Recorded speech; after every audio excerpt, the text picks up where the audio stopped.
E adesso parliamo di musica, di un evento straordinario che avremo a Taranto fra qualche giorno. Asaf Avidan in concerto a Taranto venerdì 4 marzo, è unica tappa nel sud Italia, ce ne sono solo altre 3 in Italia e appunto l'unica nel mezzogiorno, quindi siamo davvero fortunati. Ne parliamo con Michelangelo Busco, direttore del Teatro Comunale Fusco. Buongiorno Michelangelo. Buongiorno a voi, bentrovati. Sei riuscito a fare un colpaccio con questo concerto? Credo proprio di sì. Direi di sì. Vista l'importanza dell'artista e visto soprattutto il fatto che siamo gli unici a poterlo ospitare nel sud Italia, da Roma in giù, quindi credo che abbiamo fatto una cosa importante per la città e adesso aspettiamo soltanto che arrivi e che ci regali queste grandi emozioni. Come vi state organizzando? Ci racconti qualcosa del dietro le quinte di quando si ospita un grande artista di questo calibro? Senti, è una trattativa continua per la parte organizzativa perché è molto complessa. Come potrai immaginare, lui è in tour in tutta Europa, avrà forse 30 date, anche di più, e ovviamente si sposta con un tour bus che lo ospita in una sorta di albergo viaggiante.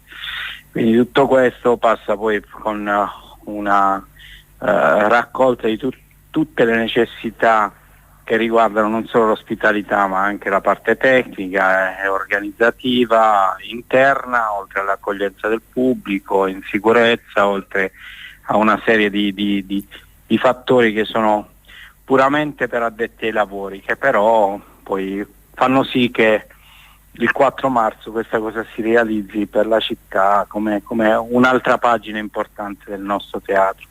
Per chi non lo conoscesse, Michelangelo, ci racconti qualcosa di Asaf Avidan? Perché è un nome così illustre?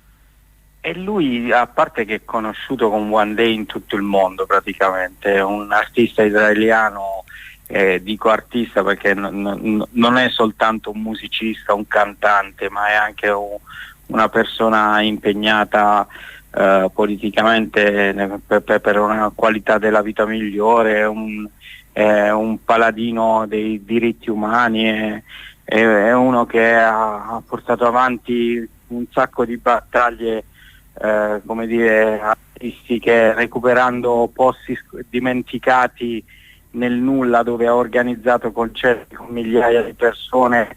È un artista a 360 gradi, quindi noi siamo veramente felici di poterlo ospitare perché sono quelle cose difficilmente che potremmo rifare difficilmente nella nostra città, quindi sono estremamente orgoglioso di questo. Poi marzo coincide col mese dei concerti al Fusco. È vero, dei grandi concerti, ci ricordiamo prima della pandemia, l'ultimo bel concerto che ho visto, poi è stato il dramma, però vabbè, insomma. Sì, facemmo Swing Out Sister il 28 febbraio.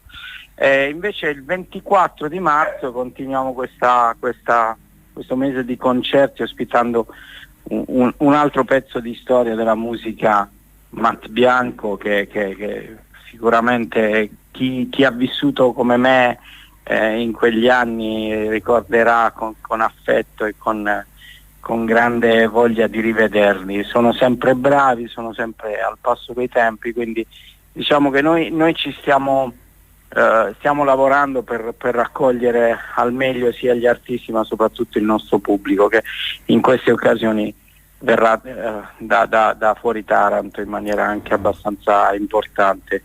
Le richieste arrivano, le chiamate arrivano, gli acquisti dei biglietti proseguono. Tra l'altro abbiamo, per incentivare proprio la voglia di tornare a vedere i concerti dal vivo, abbiamo anche fatto una promozione che ha reso ancora più accessibile l'acquisto in termini economici del biglietto, quindi siamo allineati. Penso che quello che era possibile fare aspettiamo soltanto adesso il 4 marzo, il 24 marzo per realizzare questa 2 giorni di concerti meravigliosi. E allora un grande in bocca al lupo a Michelangelo Busco e a tutto lo staff del Teatro Comunale Fusco per queste grandi date, e in particolare ricordiamo appunto la data di Asaf Avidan in concerto a Taranto venerdì prossimo 4 marzo, è unica tappa in tutto il Sud Italia. Siamo davvero fortunati, non ce lo facciamo scappare questo concerto, andiamo tutti. C'è ancora qualche biglietto? È tutto sold out? Sì, c'è, no, c'è ancora disponibilità e niente, vi aspettiamo. Va bene, grazie mille, buona giornata a te.